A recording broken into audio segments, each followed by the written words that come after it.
오늘 그 신종 플루가 유행하는데도 불구하고 이렇게 많이 참석해 주셔서 특별히 감사를 합니다. 여기 오기 전에는 오늘은 좀 적게 오실 거라고 생각을 했는데 여전히 이 넓은 자리를 가득 채워주셔서 대단히 감사합니다. 그러나 독감에 걸리시지 않도록 주의를 많이 해야 되겠는데, 사실은 저희 외손녀도 신종플루에 걸렸습니다. 국민학교 소학교 3학년에 다니는, 2학년에 다니는데 지난주에 갑자기 열이 나서요.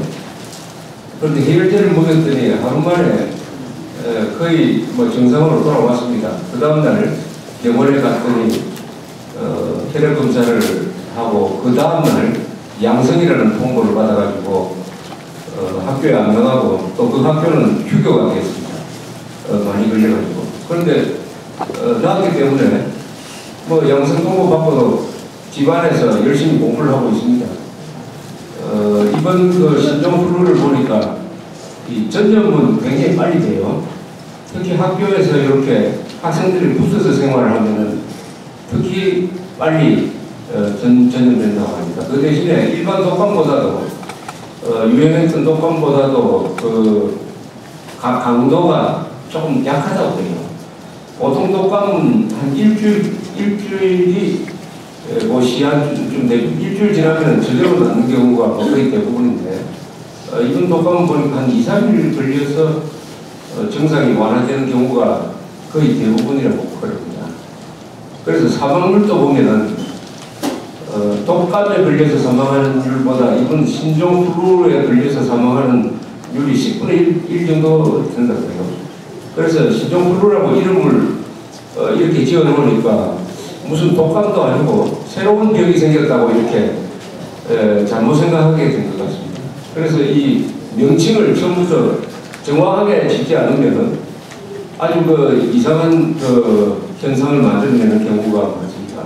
신종 독감이라고 했으면 아마 국민들이 덜 무서워하였을 것 같은데 신종 플루라고 하니까 인플루엔자에서 나온 말이니까 사실은 플루란 말 번역을 하면 독감이 되는 거죠. 그래서 새로 나온 독감인데 조금 약한 독감입니다. 그러나 신문에서 집중적으로 보도를 합니다. 과거에 독감 걸려서 죽었을 때는 신문에 기사를 쓰지 않습니다. 과거에 만약 독감 걸려서 죽은 사람을 지급식으로 신문에 썼으면 아마 몇백 명이 죽었을 겁니다. 몇백 명. 그러나 신종플루에 걸려서 죽으면은 이 카운트를 하니까 지금 40명 죽었다 이런 식으로 해가지고, 그러니까 신문이 보도하는 것과 보도하지 않는 것의 차이입니다. 어떤 사건은 언론이 보도해야 그것이 사건이 됩니다. 언론에 보도되지 않는 것은 아무리 중대한 일이라도 그것이 사건이 되지 않습니다. 그러니까 사건을 정의를 할 때 누가 살인사건이 났다는 것이 중요한 것이 아니라 그 살인사건이 나더라도 언론에 보도되지가 않으면 그 사건이 안 되는 것입니다. 신종플루와 독감. 그런데 이 독감에 걸려서 돌아가시는 분이 세계적으로 연간 수십만 명입니다. 미국에서 통계를 내봤더니 독감으로 걸려서 죽는 사람이 1년에 한 2만 명 됩니다. 2만 명. 그리고 20세기에 가장 많은 사람이 죽은 것은 전쟁 때문이 아니었습니다. 이 독감 때문이었어요. 1918년 1차 세계대전이 끝나던 그 해에 세계적으로 이 스페니시 플루라고 했습니다. 스페인 독감이 유행을 해가지고 그 당시에 통계가 아직 들쭉날쭉하긴 한데 적게 잡았을 때 5천만 명, 많이 잡았을 때 1억이 죽었습니다. 이 독감이 그야말로 무서운 병인데 신종플루라는 또 색다른 바이러스를 가진 독감이 나와서 이렇게 여러 사람들 불안하게 하는데 이것 때문에 상당히 요새 우리 경제에도 여러 영향을 미치는 것 같습니다.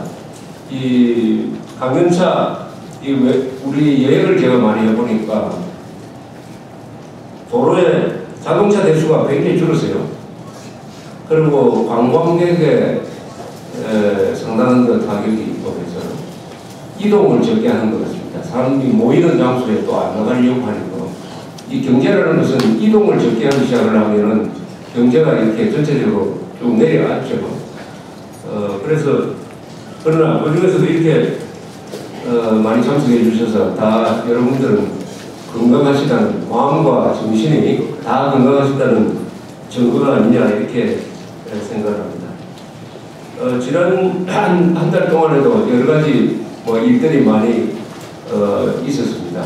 또 지난 월요일은 10월 26일 즉 30년 전에 박정희 대통령이 돌아가신 30주년이 되는 해라서 그리고 그 날이라서 여러 가지 추모 행사도 있고 또 새삼 박 대통령에 대한 평가를 다시 내리는 그런 계기가 되었습니다.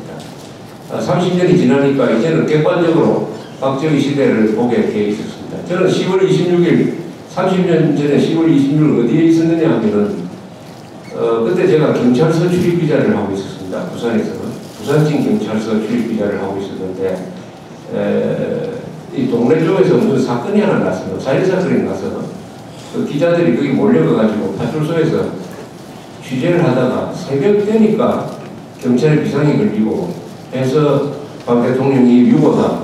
유고라는 것은 죽었다는 뜻이구나. 그리고 새벽에 아침에 되니까 방송이 나왔습니다. 식당에서 김재규가 총을 쏴서 그렇게 됐다. 이런 그날 날씨가 매우 좋았어요. 근데 박 대통령이 죽었다는 이야기를 들었을 때 저는 별로 슬퍼하지를 않았습니다. 다만 그 부인이 죽은 지 5년 지나서 또 이렇게 되는구나 하는 그런 인간적인 연민은 있었지만은 오히려 이제는 새로운 자유로운 시대가 시작된다 하는 오히려 어떤 희망 같은 게 있었어요. 그래서 저는 박정희 대통령에 대한 기사를 1980년대에 조선일보에 들어가서 월간조선이라는 잡지에 많이 쓰게 됐습니다. 주로 부정적인 것을 많이 쓰게 됐어요. 원래 기사라는 것은 어떤 폭로성 있고 남의 그 잘못한 점, 특히 권력층에서 일어난 어떤 비화라든지 부정부패라든지 음모라든지 이런 것을 폭로하면은 또 잡지가 많이 팔리고 해서 주로 그쪽 부분으로 쓰게 되었습니다.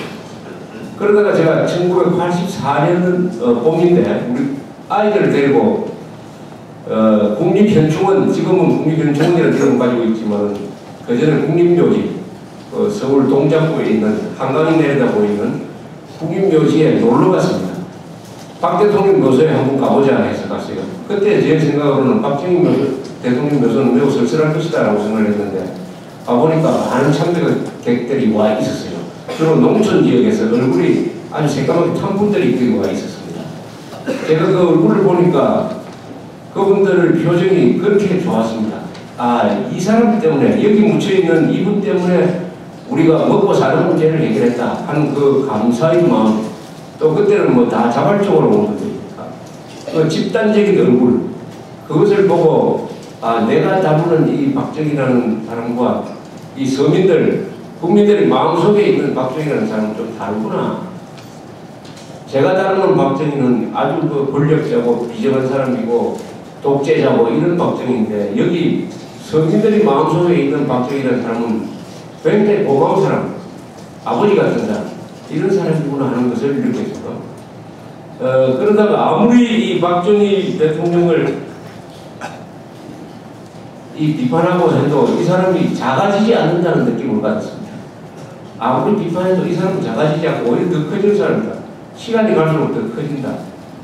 그러니까 큰 나무는 조금 멀리 떨어져야, 시간적으로 멀리 떨어져야 그 큰 나무의 전체 모습이 보이죠. 그 나무 밑에서는 안 보입니다. 그래서 시간이 흘러가면서 박 대통령이라는 이 거목의 전체 모습을 점점 보게 되었습니다. 그래서 80년대 말부터 제가 박 대통령에 대한 정리를 준비를 하고 97년부터 본격적으로 조선일보에 연재를 하기 시작을 했습니다. 그 연재를 하면서 저는 박 대통령이 마지막에 총을 맞고 죽을 때 나는 괜찮아 라고 했다는 그 부분이 가장 흥미거리였어요. 박 대통령